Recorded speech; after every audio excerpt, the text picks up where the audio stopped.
NCIS has brought in the Frontrunner to replace the late Leon Vance as the agency's director, and in doing so, the CBS series has set up Season 24's crisis.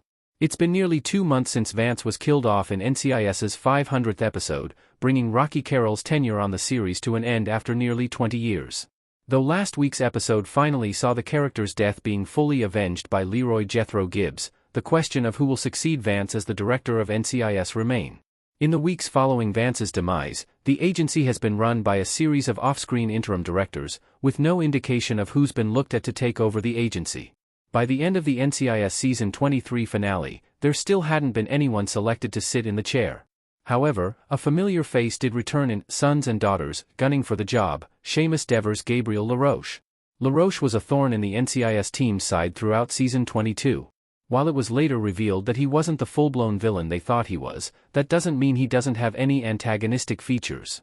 That much was clear by the time Season 23 concluded, as LaRoche did some shrewd maneuvering to improve his chances of becoming the new NCIS director when NCIS Season 24 gets underway.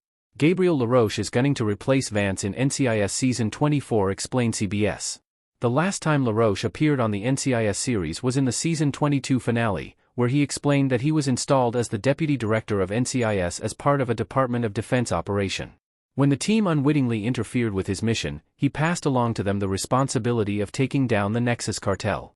That mission was finally accomplished when Carla Marino was killed early into Season 23, but LaRoche resurfaced in Sons and Daughters as the new U.S. Associate Attorney General. This time around, his target was Kayla Vance, the late director's daughter, as it was discovered that her archive operation was being partially funded by dirty money. The good news is that Kayla was cleared of any wrongdoing, prompting LaRoche to drop her investigation of her. The bad news is that he intends to protect Vance's reputation in front of the press over his connection to the slush fund as political ammunition. LaRoche's not-so-subtle look over at the chair Vance once sat on told Alden Parker all he needed to know. What are the chances of LaRoche becoming NCIS's director, and what it means for the team's future, CBS? One consolation is that LaRoche hasn't officially been selected as the new NCIS director. When NCIS Season 24 premieres on CBS's Fall 2026 TV schedule, there's the possibility that something will prevent him from getting the job, whether he willingly withdraws or is pressured to do so. For now, however, it seems like LaRoche's political games will give him an advantage over other NCIS director candidates.